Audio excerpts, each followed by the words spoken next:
Jesus, ಯೇಸು ಕ್ರಿಸ್ತನ ನಾಮದಲ್ಲಿ ನಿಮ್ಮೆಲ್ಲರಿಗೂ ವಂದನೆ ತಿಳಿಸುತ್ತೇನೆ. we are glad here. ನೀವು ಎಲ್ಲರೂ ನಮಗೆ ತುಂಬಾ ಸಂತೋಷವಾಗಿದೆ. I don't know about you all, but we are glad to see you all again. ಆದರೆ ನಿಮ್ಮ ಬಗ್ಗೆ ನನಗೆ ಗೊತ್ತಿಲ್ಲ, ಆದರೆ ನೀವು ಇಲ್ಲಿರುವುದು ನಮಗೆ ತುಂಬಾ ಸಂತೋಷಕರವಾಗಿದೆ. Are you all happy? ಸಂತೋಷವಾಗಿದ್ದೀರಾ? Be happy because we are coming to the presence of God. We have to thank God and come with cheerful heart. ನಾವು ಎಲ್ಲರೂ ದೇವರ ಸನ್ನಿಧಾನಕ್ಕೆ ಬಂದಿದ್ದೇವೆ. ನಾವು ಎಲ್ಲರೂ ಸಂತೋಷವಾಗಿಯೇ ಇರಬೇಕು. That's when God will also feel happy to see you, and God will do something much more better than what you want. ನೀವು ಸಂತೋಷವಾಗಿರುವಾಗಲೂ ನಮ್ಮ ದೇವರು ಸಹ ಸಂತೋಷವಾಗಿದ್ದಾನೆ. ಆತನು ಅತ್ಯಧಿಕವಾಗಿ ನಮಗೆ ಆ ಒಂದು ಶುಭವನ್ನು ಕೊಡುವವನಾಗಿದ್ದಾನೆ. Always say, God is not against us, God is for us. ದೇವರು ನಮಗೆ ವಿರೋಧಿ ಅಲ್ಲ, ದೇವರು ನಮ್ಮ ಪರವಾಗಿ ಇದ್ದಾನೆ.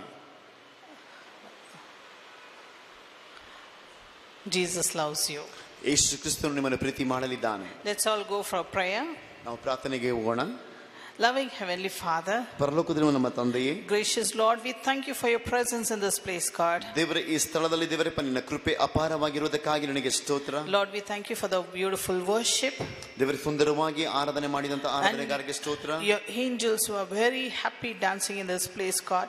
ದೇವರೇ, ಈ ಸಮಯದಲ್ಲಿ ದೇವರೇ ತುಂಬ ಒಂದು ಅದ್ಭುತವಾಗಿ ನಡೆಸಲಿಕ್ಕಾಗಿ ನನಗೆ ಸ್ತೋತ್ರ ಸಲ್ಲಿಸುತ್ತೇವೆ. Thank you for sending forth the angels and blessing us, O Father. ದೇವದೂತರನ್ನು ಕಳುಹಿಸಿ ಆರಾಧನೆಯಲ್ಲಿ ನಮಗೆ ಭಾಗಿಯಾಗಿದ್ದಕ್ಕಾಗಿ ಸ್ತೋತ್ರ ಸಲ್ಲಿಸುತ್ತೇವೆ. You are always with us. ನೀವು ಯಾವಾಗ ನಮ್ಮೊಟ್ಟಿಗೆ ಇದ್ದೀರಿ. Today you are in the heaven celebrated, Lord. Devarappa, ಈ ಒಂದು ಸ್ಥಳದಲ್ಲಿ ದೇವರಪ್ಪ ನಿನ್ನ ಹುಟ್ಟು ಹಬ್ಬವನ್ನು ನಮ್ಮ ಆಚರಣೆ ಮಾಡಲಿದ್ದೇವೆ. Lord, this is a month of celebration. Devarappa, ಈ ಒಂದು ತಿಂಗಳು ದೇವರಪ್ಪ ನಾವು ಔತಣವನ್ನು ಸಿದ್ಧ ಮಾಡುವಂತ ತಿಂಗಳಾಗಿದೆ. We want to see you. ನಾವು ನಿಮ್ಮನ್ನು ನೋಡಬೇಕಾಗಿದೆ. Lord, we want to glorify you. ನಾವು ನಿಮ್ಮನ್ನು ಮಹಿಮೆ ಪಡಿಸಬೇಕಾಗಿದೆ. Lord, we want to tell about your love. Devarappa, ನಿನ್ನ ಪ್ರೀತಿಯನ್ನು ನಾವು ಇತರರಿಗೆ ಹೇಳಬೇಕಾಗಿದೆ. You are a God of love, God. ನೀನು ಪ್ರೀತಿ ಸ್ವರೂಪನಾಗಿದ್ದೀ. We love you, Jesus. ನಾವು ನಿಮ್ಮನ್ನು ಪ್ರೀತಿ ಮಾಡ್ತೇವೆ. Lord, come close to us. Devarappa, ನಮ್ಮ ಹತ್ತಿರಕ್ಕೆ ಬಾ. Touch all of them in this place, God. Devarappa, ಇಲ್ಲಿ ಬಂದಿರುವಂತ ಪ್ರತಿಯೊಬ್ಬರನ್ನು ಮುಟ್ಟು. Touch each and every one of them in this place, God. ಈ ಸ್ಥಳದಲ್ಲಿ ಬಂದಿರುವಂತ ಪ್ರತಿಯೊಬ್ಬರನ್ನು ದೇವರೇ ನೀನು ಮುಟ್ಟಬೇಕೆಂದು ಕೇಳಿಕೊಳ್ಳುತ್ತೇನೆ. Let them not go empty-handed, O Father. ಅವರು ಬಂದಂತೆಯೇ ಹಿಂತಿರುಗದಂತೆ.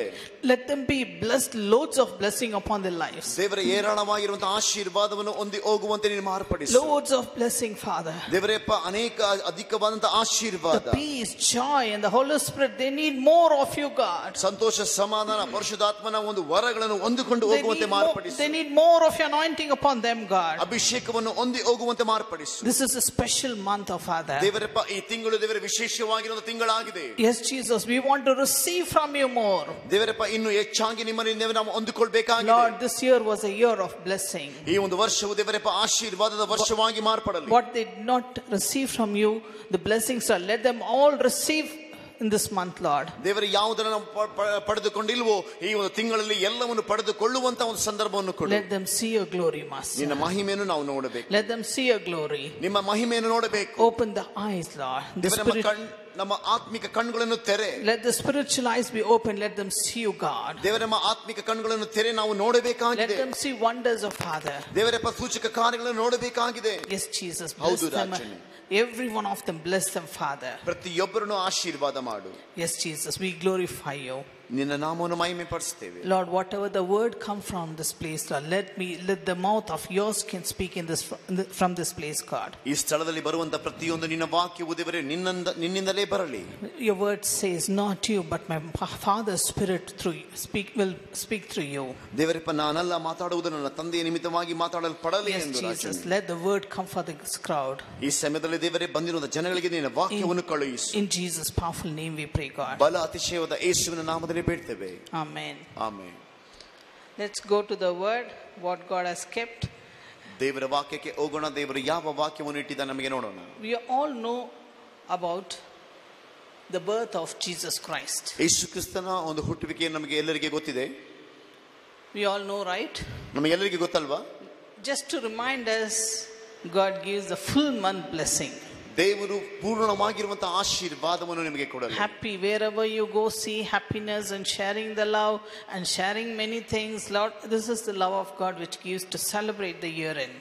ಈ ಒಂದು ವರ್ಷದ ಅಂತಿಮ ದಿನದಲ್ಲಿ, ತಿಂಗಳಿನ ಈ ಒಂದು ದಿನದಲ್ಲಿ ಅನೇಕರಿಗೆ ದೇವರು ಆಶೀರ್ವಾದವನ್ನು ಕೊಡಲಿ. ಸಂತೋಷಕರವಾಗಿರುವಂತಹ ಒಂದು ಮುಗಿಲ್ನಗೆಯನ್ನು ಪ್ರತಿಯೊಬ್ಬರಿಗೆ ಕೊಡಲಿ. Jesus Christ was born in Bethlehem. ಯೇಸು ಕ್ರಿಸ್ತನು ಬೆತ್ಲೆಹೇಮ್ ಪಟ್ಟಣದಲ್ಲಿ ಆತನು ಜನಿಸಿದವನಾಗಿದ್ದ. You know where is Bethlehem? Bethlehem ಎಲ್ಲಿದೆ?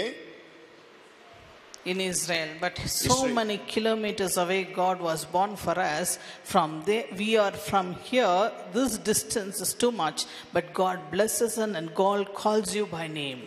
ಎಷ್ಟೋ ಒಂದು ಕಿಲೋಮೀಟರ್ ದೂರದಲ್ಲಿ ಬೆತ್ಲೆಹೇಮ್ ಎಂಬ ಪಟ್ಟಣದಲ್ಲಿ ಇಸ್ರಾಯೇಲ್ ಆ ಒಂದು ದೇಶದಲ್ಲಿ ಹುಟ್ಟಿದಂತ ಯೇಸು ಕ್ರಿಸ್ತನಿಗೆ ಈ ಒಂದು ದೂರದಿಂದ ನಾವು ದೇವರನ್ನು ಆಶೀರ್ವಾದ ಮಾಡಲಿದ್ದೇವೆ. ಆತನು ಅಲ್ಲಿಗೂ ದೇವರಾಗಿದ್ದಾನೆ. Not only for the Israelites God was born, ಬರೀ ಇಸ್ರಾಯೇಲ್ ಜನರಿಗೆ ಮಾತ್ರ ದೇವರಾಗಿಲ್ಲ. not for the only for Jews, ಬರೀ ಯಹೂದಿ ಜನರಿಗಾಗಿ ದೇವರಾಗಿಲ್ಲ. God is for us also. ದೇವರು ನಮಗೂ ದೇವರಾಗಿದ್ದಾನೆ.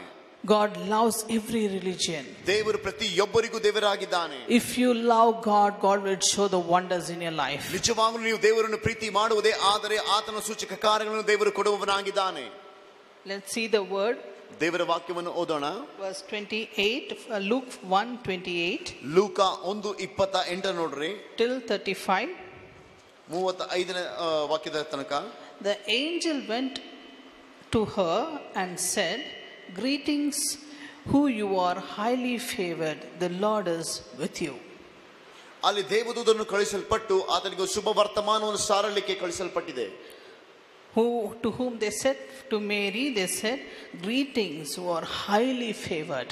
ಇಲ್ಲಿ ಮರಿಯಳಿಗೆ ಒಂದು ಸಂದೇಶವನ್ನು ಕೊಡುವುದಕ್ಕಾಗಿ ಒಂದು ಆ ಯೇಸು ಕ್ರಿಸ್ತನ ಜನನವನ್ನು ಕುರಿತು ಸಾರಲಿಕ್ಕೆ ಬಂದಿದ್ದಾನೆ. The Lord is with you. ದೇವರು ನಿಮ್ಮೊಟ್ಟಿಗಿದ್ದಾನೆ.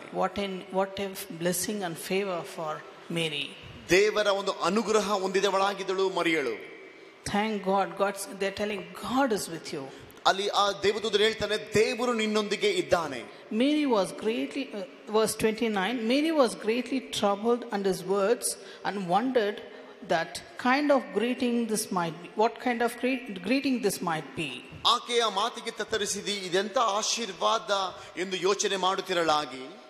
She is wondering because all of a sudden an angel appeared and they're saying something. It is fearful, right? ಅವಳಿಗೆ ದೇವರ ಆ ದೇವದೂತನ ಮಾತನ್ನು ಕೇಳಿ ಆಶ್ಚರ್ಯವಾಗಿ ಯಾವ ರೀತಿಯಲ್ಲಿ ಇದು ಆಶ್ಚರ್ಯಕರವಾಗಿರುವಂತಹ ಒಂದು ಕೃಪೆ ನನಗೆ ಬಂದಿದೆ ಎಂದು.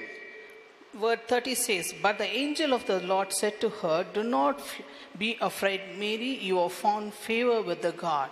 ಆಗ 30ನೇ ವಾಕ್ಯ ಹೇಳ್ತಿದೆ, ಆ ದೂತನು ಆಕೆಗೆ ಮರಿಯಳೇ ಹೆದರಬೇಡ, ನಿನಗೆ ದೇವರ ದಯೆ ದೊರಕಿತು. What a mighty God he is. ಎಷ್ಟು ಒಂದು ಆಶ್ಚರ್ಯಕರವಾಗಿರುವ ದೇವರು ಆತನು. Verse 31 says, "You will be with child and give birth to a son, and you are to give him the name Jesus." ನೀನು ಗರ್ಭಿಣಿಯಾಗಿ ಒಂದು ಮಗುವನ್ನು ಏರುವಿ, ಆತನಿಗೆ ಯೇಸುವೆಂದು ಹೆಸರಿಡಬೇಕು. He will be great and will be called the Son of the Most High. The Lord God will give him the throne of his father David. ಆತನು ಮಹಾಪುರುಷನಾಗಿ ಪರಾತ್ಮನ ಕುಮಾರನಿಸಿಕೊಳ್ಳುವನು. ಇದಲ್ಲದೆ ದೇವನಾಗಿರುವಂತ ಕರ್ತನು ಆತನ ಮೂಲ ಪಿತೃನಾಗಿರುವಂತ ದಾವಿದನ ಸಿಂಹಾಸನವನ್ನು ಆತನಿಗೆ ಕೊಡುವನು. She is a very simple woman. ಆ ಸ್ತ್ರೀಯು ಮರಿಯಳು ತುಂಬಾ ಸಾಧಾರಣವಾಗಿರುವಂತಹ ಒಂದು ಸ್ತ್ರೀಯಾಗಿದ್ದಾಳೆ. Suddenly an angel comes and tells us how many will believe. ತಕ್ಷಣದಲ್ಲಿ ಬಂದಿದ್ದರೆ ದೇವದೂತನು ಬಂದು ಮರಿಯಳಿಗೆ ಹೇಳ್ತಾನೆ, ನೀನೊಂದು ಮಗುವನ್ನು ಏರುವಿ. And the angel is telling the throne of the father David will given to your son. ದಾವೀದನ ಸಿಂಹಾಸನವನ್ನು ಆಳುವವನು ಆಗಿದ್ದಾನೆ. This is shaky, right? ನಿಜವಾಗಲೂ ಇದು ಆಶ್ಚರ್ಯವಲ್ಲವಾ? And he will reign over the house of Jacob forever. His kingdom will never end. ಆತನು ಯಾಕೋಬನ ವಂಶವನ್ನು ಸದಾಕಾಲ ಆಳುವನು, ಆತನ ರಾಜ್ಯಕ್ಕೆ ಅಂತ್ಯವೇ ಇಲ್ಲ ಎಂದು ಹೇಳಿದನು. I like this word very much. ದೇವರ ವಾಕ್ಯವು ನನಗೆ ತುಂಬಾ ಇಷ್ಟಕರವಾಗಿರುವಂತಹ ವಾಕ್ಯವಾಗಿದೆ. He will reign over the house of Jacob forever. His kingdom will never end. ಲೂಕ 1:33 ಹೇಳ್ತದೆ, ಆತನು ಯಾಕೋಬ ವಂಶವನ್ನು ಸದಾ ಆಳುವನಾಗಿದ್ದಾನೆ, ಆತನ ರಾಜ್ಯವು ಎಂದಿಗೂ ಅಳಿದು ಹೋಗುವುದೇ ಇಲ್ಲ. Did anybody told you before this? ಇದನ್ನು ಯಾವತ್ತಾರು ನಿಮಗೆ ಯಾರಾದರೂ ಯಾವಾಗಾದರೂ ಹೇಳಿದ್ರ? Some others for the other gods and whatever, did they give surety for you? ಅನೇಕರು ಬೇರೆಯವರ ಒಂದು ಸಂದೇಶವನ್ನು ಕೇಳಿರಬಹುದು, ಅವರು ಏನಾದರೂ ನಿಮಗೆ ಈ ರೀತಿಯಾಗಿ ಹೇಳಿರಬಹುದಾ? Did they give surety that your kingdom will reign forever? ಯಾವತ್ತಾದರೂ ಅವರು ಹೇಳಿದ್ದಾರೆ ದೇವರ ರಾಜ್ಯವು ಎಂದಿಗೂ ಅಳಿಸಿ ಹೋಗುವುದಿಲ್ಲ, ಅದು ಸದಾಕಾಲವೂ ಇರುವುದು ಎಂದು. But angel is giving the name Jesus, and also the angel is telling Mary his son will reign all over the earth till there's no end, never ending. That is going to have a kingdom in earth. ದೇವದೂತರು ಬಂದಿದ್ರೆ ಮರಳಿಗೆ ಹೇಳ್ತಾನೆ, ನಿನಗೆ ಒಂದು ಮಗುವನ್ನು ಹುಟ್ಟುವನು, ಆ ಒಂದು ಮಗುವು ಈ ಒಂದು ರಾಜ್ಯವನ್ನು ಅಲ್ಲದೆ ಅದನ್ನು ಯಾಕೋಬ ವಂಶದವನಾಗಿದ್ದಾನೆ. ದೇವರು ಆ ದಾವೀದನ ಒಂದು ರಾಜ್ಯವನ್ನು, ಆ ಸಿಂಹಾಸನವನ್ನು ಆಳುವವನಾಗಿದ್ದಾನೆ, ಅದಕ್ಕೆ ಅಂತ್ಯವೇ ಇಲ್ಲ ಎಂದು ಆ ಮರಿಯಳಿಗೆ ದೇವದೂತನು ಹೇಳ್ತಿದ್ದಾನೆ. But only the Jesus kingdom can give you the assurance that his kingdom will never end. ಎಲ್ಲ ರಾಜ್ಯಗಳಿಗೂ ಉನ್ನತವಾಗಿರುವಂತಹ ದೇವರ ರಾಜ್ಯವು, ಯೇಸುವಿನ ರಾಜ್ಯವು ಮಾತ್ರ ಅದು ನಿತ್ಯ ನಿರಂತರವಾಗಿರುವಂತಹ ಒಂದು ರಾಜ್ಯವಾಗಿದೆ. Okay, he is given in return to us. ಆತ ನಮಗೆ ಹೇಳುವಂತಹ ಒಂದು ಕಾರ್ಯ ಏನಂದ್ರೆ, a return statement for all of us. ಅದು ನಮಗೆ ಬರೆಯಲ್ಪಟ್ಟಿರುವಂತಹ ಶಾಸನವಾಗಿದೆ. Do you believe that he is given as return statement? ನಾವು ನಿಜವಾಗ್ಲೂ ನಂಬ್ತೇವಾ ನಾವು ಆತ ನಮಗೆ ಒಂದು ನಂಬದೇ ಇರುವಂತಹ ಒಂದು ಶಾಸನವನ್ನು ಕೊಟ್ಟಿದ್ದಾನೆ ಎಂದು? Verse 33, Luke first chapter verse 33, he is given return statement saying that he will reign over the house of Jacob forever, his kingdom will never end. ಲೂಕ 1:33 ಹೇಳ್ತದೆ, ಆತನು ಯಾಕೋಬ ವಂಶವನ್ನು ಸದಾಕಾಲ ಆಳುವನು, ಆತನ ರಾಜ್ಯಕ್ಕೆ ಅಂತ್ಯವೇ ಇಲ್ಲ ಎಂದು. So what a mighty God we have. ನಮಗೆ ಎಷ್ಟು ಒಂದು ಭಯಾನಕವಾಗಿರುವಂತಹ ಆಶ್ಚರ್ಯಕರವಾಗಿರುವಂತಹ ದೇವರಿದ್ದಾನೆ. He is not got the period of ruling only for 1 year or 5 years or 10 years or 100 years. ಅವನು ಹುಟ್ಟಿರುವುದು ಬರೀ 1 ವರ್ಷಕ್ಕೋ ಇಲ್ಲ 5 ವರ್ಷಕ್ಕೋ ಇಲ್ಲ 100 ವರ್ಷಕ್ಕೆ ಆಳ್ವಿಕೆ ಮಾಡುವುದಕ್ಕಾಗಿ ಅಲ್ಲ. He came to rule not 1 year also, but he came to rule forever and ever. ಆತನು 100 ವರ್ಷಕ್ಕೆ ಆಳ್ವಿಕೆ ಮಾಡುವುದಕ್ಕಾಗಿ ಅವನು ಹುಟ್ಟಲಿಲ್ಲ, ಅವನು ನಿತ್ಯ ನಿರಂತರವಾಗಿ ಆತನು ಸದಾಕಾಲ ಜೀವಿಸುವಂತ ದೇವರು. ಆತನ ರಾಜ್ಯವು ಸದಾಕಾಲವಿರುವಂತ ರಾಜ್ಯವಾಗಿದೆ. One thing I'd like to say, Jesus ಹೇಳೋದಕ್ಕೆ ನಾನು ಇಷ್ಟಪಡ್ತೇನೆ, it will never end. His kingdom will never end. ಆತನ ರಾಜ್ಯಕ್ಕೆ ಅಂತ್ಯವೇ ಇಲ್ಲ. It's never ending story. This is like we all say in a never ending story like that. This is God's is more powerful. It will never end. ದೇವರ ರಾಜ್ಯಕ್ಕೆ ಯಾವತ್ತೂ ಒಂದು ಅಂತ್ಯವಿಲ್ಲ. ಯಾಕೆಂತ ಹೇಳಿದ್ರೆ ಆತನ ರಾಜ್ಯವು ಸದಾ ಸ್ಥಾಪಿತವಾಗಿರುವಂತಹ ರಾಜ್ಯವಾಗಿದೆ. ಆತ ನಮಗೆ ಒಂದು ರಾಜ್ಯದಲ್ಲಿ ಸೇರಿಸುವುದಕ್ಕಾಗಿ ನಿತ್ಯ ನಿರಂತರವಾಗಿದ್ದ ರಾಜ್ಯವನ್ನು ಸ್ಥಾಪಿಸಿದ್ದಾನೆ. When is this spoken? ಯಾವತ್ತು ಇದು ಮಾತಾಡಲ್ಪಟ್ಟಿದೆ? When Jesus was born. ಯೇಸು ಕ್ರಿಸ್ತನು ಹುಟ್ಟುವಂತ ಸಮಯ. Now where are we? ನಾವು ಈಗ ಎಲ್ಲಿದ್ದೀವಿ? Where are we now? ನಾವು ಈಗ ಎಲ್ಲಿದ್ದೀವಿ? After 2000 years we can hear the same thing. 2000 ವರ್ಷಗಳ ಆದ ಮೇಲೆ ಮತ್ತೆ ಈ ವಾಕ್ಯವನ್ನು ಕೇಳ್ತಾನೆ ಇದ್ದೀವಿ. Jesus' kingdom is a powerful kingdom. ದೇವರ ಯೇಸುವಿನ ರಾಜ್ಯ ಅದು ಒಂದು ಬಲವಾಗಿರುವಂತ ರಾಜ್ಯವಾಗಿದೆ. But there is an army also. ಅಲ್ಲಿ ಆತನ ರಾಜ್ಯಕ್ಕೆ ಒಂದು ಸೈನ್ಯವೂ ಇದೆ. Angelic army. ಅದು ಒಂದು ದೇವದೂತನ ಒಂದು ಸೈನ್ಯವಾಗಿದೆ. To an example I'll give you. See, in my life I told you I went through lots of trouble, and one point of time, like something was chasing me to kill and make me to destroy. Something was chasing. ನನ್ನ ಜೀವನದಲ್ಲಿ ಅನೇಕ ಏಳು ಬೀಳುಗಳು ಬಂದಿದೆ. ಯಾಕಂದ್ರೆ ಒಂದು ಸಲ ಏನಾಗಿದೆ, ನನ್ನನ್ನು ಸಾಯಿಸುವಂತ ಮಟ್ಟಕ್ಕೆ ಒಂದು ರೀತಿಯಾಗಿರುವಂತ ಕಷ್ಟಗಳು ನನ್ನನ್ನು ಅಟ್ಟಿಸಿಕೊಂಡು ಬರುವಂತ ಒಂದು ಸನ್ನಿವೇಶಗಳು ಬಂದಿದೆ. When I was praying, God is showing me in the trance, the road is in here maybe 10 or 15 feet, and the edges there's no end, they're like flat height. ನಾನು ಈ ರೀತಿಗೆ ಪ್ರಾರ್ಥನೆ ಮಾಡುವಂತ ಸಮಯದಲ್ಲಿ ಒಂದು ರಸ್ತೆಯ ಒಂದು ಅಂತಿಮಕ್ಕೆ ಬಂದಿದ್ದೇನೆ. ಒಂದು 10-20 ಅಡಿ ರಸ್ತೆ ಇರಬಹುದು. ಅದರ ಅಂತಿಮದಲ್ಲಿ ಒಂದು ದೊಡ್ಡ ಗೋಡೆ ಹಾಕಿ ತಡೆಯಾಗಿ ನಿಂತಿವೆ. So the walls are there, I cannot escape. If the lorries or something come and hit, I am completely destroyed. ಆ ಒಂದು ಮಾರ್ಗದಲ್ಲಿ ನನಗೆ ಆ ಒಂದು ಆರಂಭವಿಲ್ಲ, ಅದು ಒಂದು ಕೊನೆಯ ಮಾರ್ಗವಾಗಿದೆ. ಒಂದು ಲಾರಿನೋ ಯಾವುದೋ ಒಂದು ಗಾಡಿ ಬಂದು ನನಗೆ ಜಡಿದರೆ ನಾನು ಅಲ್ಲೇ ಸಾಯುವಂತ ಒಂದು ಸ್ಥಿತಿ ನನಗೆ ಉಂಟಾಗಿತ್ತು. God is telling that many are trying to destroy you. ದೇವರು ನನಗೆ ಎಚ್ಚರಿಕೆ ಕೊಡ್ತಿದ್ದಾನೆ, ನಿನ್ನನ್ನು ನಾಶ ಮಾಡುವುದಕ್ಕಾಗಿ ಈ ಕನಸನ್ನು ನನಗೆ ಕೊಡ್ತಿದ್ದೇನೆ, ಎಚ್ಚರಗೊಳ್ಳುವುದಕ್ಕಾಗಿ. And I don't know, they can't touch me. ಆದರೂ ನನಗೆ ಒಂದು ನಿರ್ಧಾರವಾಗಿ ಒಂದು ನಂಬಿಕೆ ಉಂಟು, ಅವರು ನನ್ನನ್ನು ಮುಟ್ಟುವುದಿಲ್ಲ ಎಂದು. I'm going this side and that side, but they can't touch me. But easy to destroy, but they couldn't touch me. ಆದರೆ ನನಗೆ ಅವರು ನನಗೆ ಸುಲಭವಾಗಿ ನನಗೆ ಸಾಯಿಸಬಹುದು, ಆದರೆ ನನ್ನನ್ನು ಮುಟ್ಟುವುದಕ್ಕೆ ಅವರಿಗೆ ಇನ್ನೂ ಅನುಮತಿ ಕೊಟ್ಟಿಲ್ಲ. After that I was wondering, how cannot they touch me? It is easy for them to touch me. ನಾನು ಈ ರೀತಿಯಾಗಿ ಯೋಚನೆ ಮಾಡ್ತಿದ್ದೆ, ಅವರು ನನಗೆ ಸಾಯುವುದು ತುಂಬಾ ಸುಲಭವಾಗಿ ಇರುವಂತ ಕೆಲಸವಾಗಿದೆ, ಆದರೂ ನನಗೆ ಯಾಕೆ ಅವರಿಗೆ ಮುಟ್ಟುವುದಕ್ಕೆ ಅನುಮತಿ ಸಿಗ್ತಿಲ್ಲ ಎಂದು. Then God opened my spiritual eyes and God showed me, see the angels around you. ಅಲ್ಲಿ ನನಗೆ ದೇವರು ಆತ್ಮಿಕವಾಗಿರುವಂತ ಕಣ್ಣುಗಳನ್ನು ತೆರೆದು ನಾನು ನೋಡುವಂತ ಸಮಯದಲ್ಲಿ ನನಗೆ ಎಂದು ಅಲ್ಲಿ 1000 ಗಟ್ಟಲೆ ದೂತರು ನನಗಾಗಿ ದಂಡಿಳಿದು ಬರುವುದನ್ನು ನಾನು ನೋಡಿದೆ. All are having the swords, the army of God. angels, they're all having the sword, and they have some uniform, like they're worn very tight.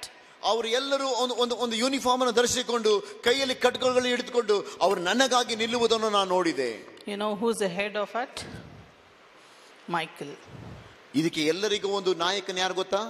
Michael ಅನ್ನು. The angel Michael was there, and I went and stood in front of him. Thank you very much. Did anything hurt you?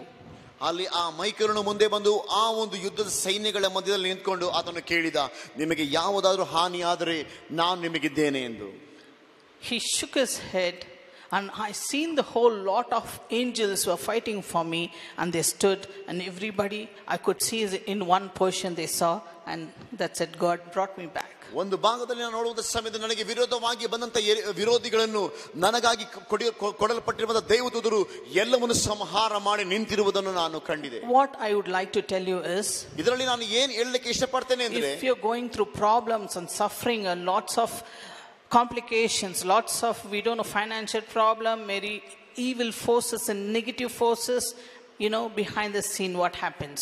ಇವತ್ತು ನಾವು ಅನೇಕ ಕಷ್ಟಗಳ ಮಧ್ಯದಲ್ಲಿ, ಸಾಲಗಳ ಮಧ್ಯದಲ್ಲಿ, ವೇದನೆಗಳ ಮಧ್ಯದಲ್ಲಿ, ಮಾಟ ಮಂತ್ರಗಳ ಮಧ್ಯದಲ್ಲಿ ಇವತ್ತು ನಾವು ಹಾದು ಹೋಗುವಂತ ಸಮಯದಲ್ಲಿ ನಮಗೆ ಎಂದು ದೇವರು ನೇಮಿಸಿರುವಂತ ಆ ಒಂದು ಸೈನ್ಯಗಳ ಕರ್ತನು ನಮಗೆ ಕೊಡುವವನಾಗಿದ್ದಾನೆ. The behind the scene God is fighting for you. ನಿಮಗೆ ಗೊತ್ತಿಲ್ಲದೆ ಆತ ನಿಮಗಾಗಿ ಯುದ್ಧವನ್ನು ಆಡುವಂತ ಒಂದು ಕಾರ್ಯಗಳನ್ನು ದೇವನು ಇಟ್ಟಿದ್ದಾನೆ.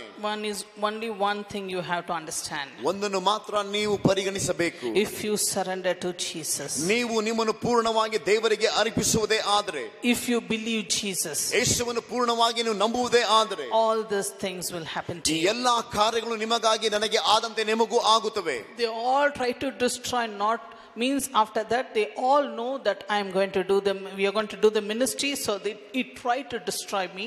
ಅವರಿಗೆ ಎಲ್ಲರಿಗೆ ಗೊತ್ತಿತ್ತು ನಾನು ಮುಂದೆ ಹೋಗಿ ಸೇವೆ ಮಾಡ್ತೇನೆ ಅಂದರೆ, ಈಗ ಸಾಯಿಸಿದರೆ ಮುಂದೆ ಹೋಗಿ ಸೇವೆ ಮಾಡುವುದಿಲ್ಲ ಎಂದು. ಅದೇ ರೀತಿಯಲ್ಲಿ ದೇವದೂತರಿಗೆ ಗೊತ್ತಿತ್ತು, ಈ ರೀತಿಯಾಗಿ ನನಗೆ ಅವರು ಕಾಪಾಡಿದರು. This is the power of God. ಇದು ದೇವರ ಬಲವಾಗಿ ಶಕ್ತಿಯಾಗಿದೆ. You taste and see how you will enjoy the power of God. ದೇವರನ್ನು ರುಚಿಸಿ ಅನುಭವಿಸಿ ನೋಡ್ರಿ ಆತನ ಬಲವು ಎಷ್ಟು ರಮ್ಯವಾಗಿದೆ ಎಂದು. You will enjoy day to day how beautiful Jesus is moving in your life. ಪ್ರತಿ ದಿನ ನೀವು ಅದರಲ್ಲಿ ಸಂತೋಷವುಳ್ಳವರಾಗಿರ್ತೀರಿ, ದೇವರು ಎಷ್ಟು ಒಳ್ಳೆಯವನಾಗಿದ್ದಾನೆ ಎಂದು. Let's go to word.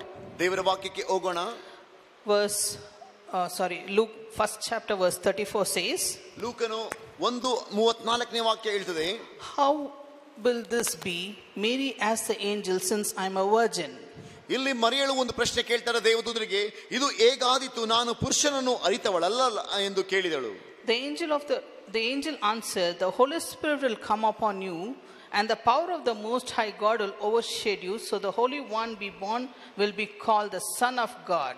ಅದಕ್ಕೆ ದೇವದೂತನು ಪ್ರತ್ಯುತ್ತರವಾಗಿ ಹೇಳ್ತಾನೆ, ನಿನ್ನ ಮೇಲೆ ಪವಿತ್ರಾತ್ಮನು ಬರುವುದು, ಪರಾತ್ಮನ ಶಕ್ತಿಯ ನೆರಳು ನಿನ್ನ ಮೇಲೆ ಬೀಳುವುದು, ಅದರಿಂದ ನೀನು ಹುಟ್ಟುವ ಆ ಮಗು ಪವಿತ್ರವಾದಂತ ಶಿಶುವಾಗಿದೆ. So she thought, she knows what is the consequence she is going to face next.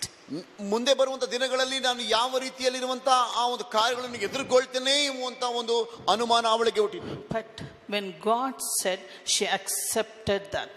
ಆ ಸಮಯದಲ್ಲಿ ದೇವರು ಹೇಳುವಾಗ ಅದನ್ನು ಪೂರ್ಣವಾಗಿ ಅಂಗೀಕರಿಸಿದಳು. We all know, at least we all see media something, so we have some knowledge about some things, but she was innocent, and she was maybe 12 to 14 age. Within that age only she got this. ಅವಳಿಗೆ ಒಂದು 14-15 ವರ್ಷ ಇರಬೇಕು. ಆ ಒಂದು ವರ್ಷಗಳಲ್ಲಿ ಏನಾಗಿದೆ ಅಂತ ಹೇಳಿದ್ರೆ, ನಮಗಾದ್ರೂ ಇವತ್ತು ಮೀಡಿಯಾಗಳಿವೆ, ನಾವು ಎಚ್ಚರಿಸಿಕೊಳ್ಬಹುದು. ಆದರೆ ಆ ಒಂದು ದಿನಗಳಲ್ಲಿ, ಆ ಕಾಲದಲ್ಲಿ ಅವಳಿಗೆ ಯಾವ ರೀತಿಯಲ್ಲಿ ಮೀಡಿಯಾಗಳು ಇರಲಿಲ್ಲ. ಆದರೆ ದೇವರ ವಾಕ್ಯವನ್ನು ನಂಬುವುದೇ ಬಿಟ್ಟು ಬೇರೆ ಯಾವ ಒಂದು ಆಯ್ಕೆ ಇರಲಿಲ್ಲ.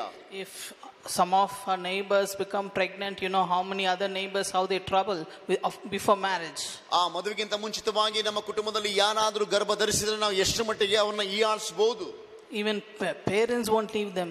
ಯಾಕಂದ್ರೆ ಎತ್ತಿದ ತಂದೆ ತಾಯಿಗಳೇ ಅವರನ್ನ ಬಿಡೋದಿಲ್ಲ. This generation is like that. Means imagine 2000 years back how Mary underwent this problem. ಈ ಸಂತಾನದಲ್ಲಿ ಇರುವಂತ ನಾವುಗಳೇ ಆ ರೀತಿಗೆ ಬಿಡೋದಿಲ್ಲ ಅಂತ ಹೇಳಿದ್ರೆ 2000 ವರ್ಷದ ಹಿಂದೆ ಆದಂತ ಈ ಘಟನೆಗಳಿಗೆ ಎಷ್ಟರ ಮಟ್ಟಿಗೆ ಅವರಿಗೆ ನೋವಾಗಿರಬಹುದು. How much she went through it. ಎಷ್ಟರ ಮಟ್ಟಿಗೆ ಒಂದು ಅವಮಾನಕ್ಕೆ ಗುರಿಯಾಗಬಹುದಿತ್ತು. But she listened to the voice of God. ಆದರೂ ದೇವರ ಮಾತಿಗೆ ನಂಬಿಕೆ ಇಟ್ಟು ಅದಕ್ಕೆ ಒಪ್ಪಿಕೊಂಡಳು. And she fulfilled the voice of God. ದೇವರ ವಾಕ್ಯಕ್ಕೆ ಪ್ರತಿಯಾಗಿ ಅವನು ಪೂರ್ಣವಾಗಿ ಮಾರ್ಪಡಿಸಿದ್ಳು. Christ is born in Bethlehem. ಕ್ರಿಸ್ತನು ಆ ಬೆತ್ಲೆಹೇಮ್ ಪಟ್ಟಣದಲ್ಲಿ ಅದಕ್ಕಾಗಿಯೇ ಹುಟ್ಟಿದ. And the 8th day only they named him Jesus. ಆ 8ನೇ ದಿನದಲ್ಲಿ ಆತನಿಗೆ ಯೇಸು ಎಂದು ಹೆಸರಿಟ್ಟರು. First, that's why we all sing, Christ is born in Bethlehem. ಕ್ರಿಸ್ತನು ಬೆತ್ಲೆಹೇಮ್ ಪಟ್ಟಣದಲ್ಲಿ ಹುಟ್ಟಿದ. On the 8th day they named him Jesus. ಆ 8ನೇ ದಿನದಲ್ಲಿ ಆತನಿಗೆ ಯೇಸು ಎಂದು ಹೆಸರಿಟ್ಟರು. The calendar itself turned. ಆ ಕ್ಯಾಲೆಂಡರ್ ಅದರಿಂದ ಆ ಒಂದು ದಿನದಿಂದಲೇ ಆರಂಭವಾಯಿತು. So it's become a new year for all of us. ಇವತ್ತು ನಮಗೆ ಬಂದಿದ್ರೆ ಆ ಒಂದು ಪೂರ್ಣವಾಗಿರುವಂತ ಕ್ಯಾಲೆಂಡರ್ ಮುಖಾಂತರವಾಗಿ ನಮಗೆ ಆ ಕಾರ್ಯಗಳು ಗೊತ್ತಾಗ್ತಾ ಇದೆ.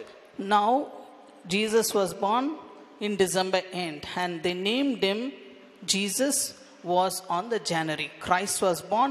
January is the beginning for all of us. ಕ್ರಿಸ್ತನು ಈ ಡಿಸೆಂಬರ್ ಒಂದು ತಿಂಗಳಲ್ಲಿ ಹುಟ್ಟಿದ. ಆ 8 ದಿನಗಳ ಒಂದು ಕಾಲಮಾನದ ನಿಮಿತ್ತವಾಗಿ ಯೇಸು ಎಂದು ಹೆಸರಿಟ್ಟಾಗ ಅದು ಜನವರಿ 1ನೇ ತಾರೀಕು ಆಗಲ್ಪಟ್ಟಿತು. ಅಲ್ಲಿಂದಲೂ ತಾರೀಖುಗಳು ಉಂಟಾಯಿತು. ನಾವು ಆ ಒಂದು ಊಹೆ ನಿಮಿತ್ತವಾಗಿ ನಾವು ನಂಬ್ತೇವೆ. So Mary accepted whatever the consequence will come, and she underwent every suffering and she took the cross for Jesus. ಅಲ್ಲಿ ಮರಿಯಳಿಗೆ ಯಾವ ಅವಮಾನ ಬಂದರೂ ಸರಿಯೇ, ಎಷ್ಟು ನಿಂದನೆಗಳು ಬಂದರೂ ಸರಿಯೇ, ತಂದೆ ತಾಯಿಗಳು ಒಪ್ಕೊಂಡ್ರೂ ಸರಿಯೇ, ನಾನು ಕ್ರಿಸ್ತನಿಗಾಗಿ ಗರ್ಭ ಧರಿಸೋದಕ್ಕೆ ಅವಳು ಸಿದ್ಧಳಾಗಿದ್ಳು. ಯಾಕೆ ಅಂತ ಹೇಳಿದ್ರೆ ಆ ಶಿಲುಬೆಯ ಒಂದು ಕ್ರೂಜೆಗಾಗಿ ತನ್ನನ್ನೇ ಅವಳು ಬಲಿಯಾಗಿ ಸಮರ್ಪಿಸಿದ್ಳು. Luke 1st chapter verse 36. ಲೂಕನ ಬರ ಸುವಾರ್ತೆ 1:36ನೇ ವಾಕ್ಯ ಹೇಳ್ತದೆ.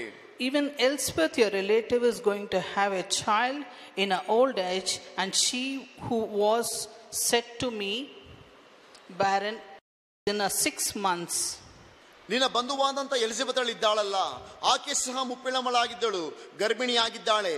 ಆಕೆ ಗರ್ಭದಲ್ಲಿ ಗಂಡು ಮಗುವದೆ, ಬಂಜೆ ಎನಿಸಿಕೊಂಡವಳು, ಆಕೆಗೆ ಇದು 6ನೇ ತಿಂಗಳಾಗಿದೆ ಎಂದು ದೇವದೂತನು ಅಲ್ಲಿ ಹೇಳ್ತಿದ್ದಾನೆ. Verse 37 says, for nothing is impossible with God.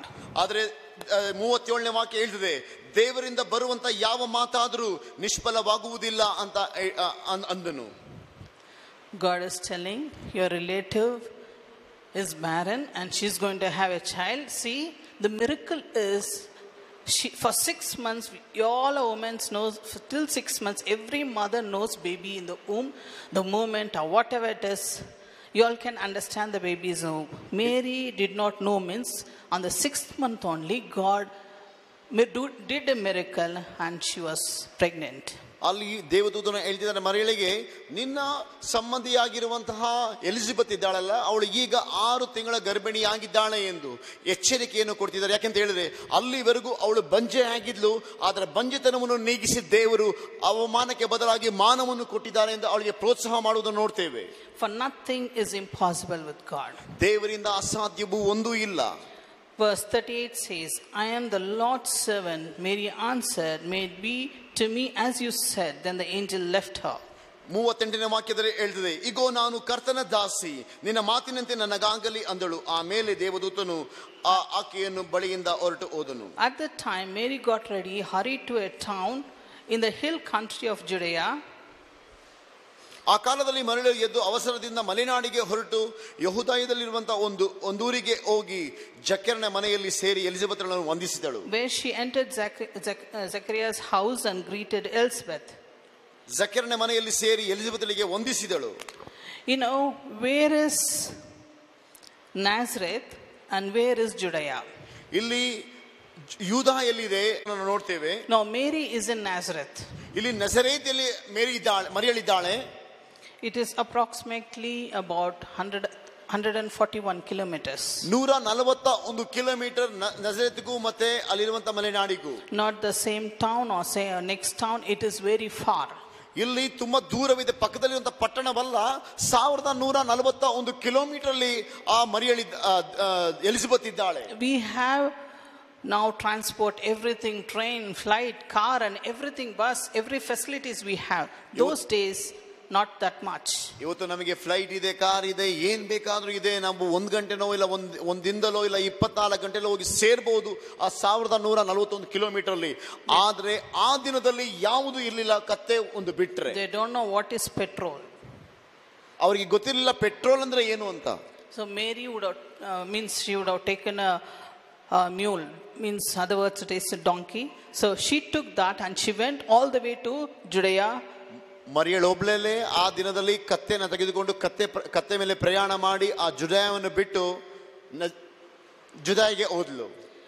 Verse 41 says, when Elspeth heard Mary's greetings, the baby leaped in the womb and Elizabeth was filled with the Holy Spirit. ಎಲಿಸಬೆತಳು ಮರಿಯಳ ವಂದನೆಯನ್ನು ಕೇಳುತ್ತಲೇ ಆಕೆಯ ಗರ್ಭದಲ್ಲಿ ಕೂಸು ಹಾರಾಡಿತು.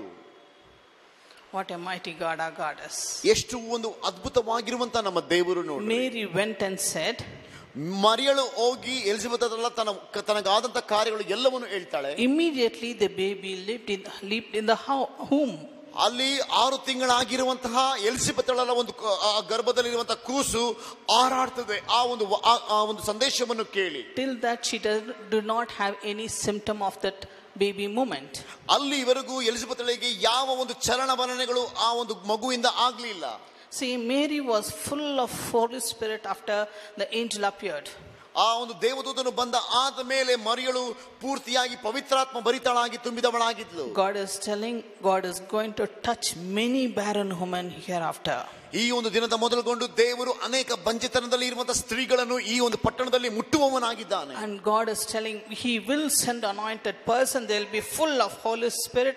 When they pray for them, they will become pregnant. ಯೇಸು ಕ್ರಿಸ್ತನು ಅದಕ್ಕಾಗಿ ಒಬ್ಬ ವ್ಯಕ್ತಿಯನ್ನು ಕಳಿಸ್ತಾನೆ. ಅವನು ಪವಿತ್ರಾತ್ಮ ಭರಿತನಾಗಿ ಇದ್ದು ಎಲ್ಲ ಬಂಜೆತನದಲ್ಲಿ ಒಂದು ಸಹೋದರಿಗಳು ಎಲ್ಲರೂ ಅವರಿಗೆ ಹೆರಿಗೆ ಕೊಡುವವರಾಗಿದ್ದಾರೆ. That miracle God is going to do.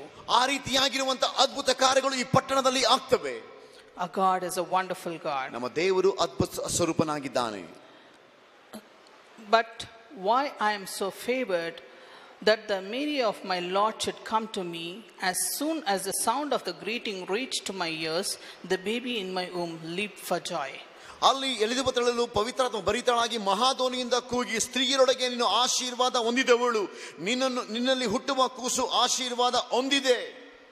So now blessed is she who believes that what the Lord has said to her will be accomplished.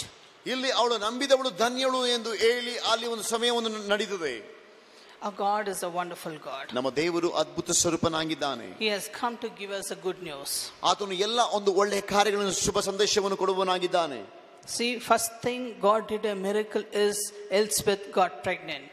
ದೇವರು ಎಲಿಸಬೆತಳಿಗೆ ಒಂದು ಅದ್ಭುತ ಕಾರ್ಯವಾಗಿ ಒಂದು ಗರ್ಭವನ್ನು ಧರಿಸುವಂತಹ ಒಂದು ಸನ್ನಿವೇಶವನ್ನು ಉಂಟು ಮಾಡಿದ. She is in the well advanced age. ಅವಳು ಆ ಒಂದು ಮುಪ್ಪಿನ ಒಂದು ಸ್ತ್ರೀಯಾಗಿದ್ಲು. The other version Bible says she was in the old age.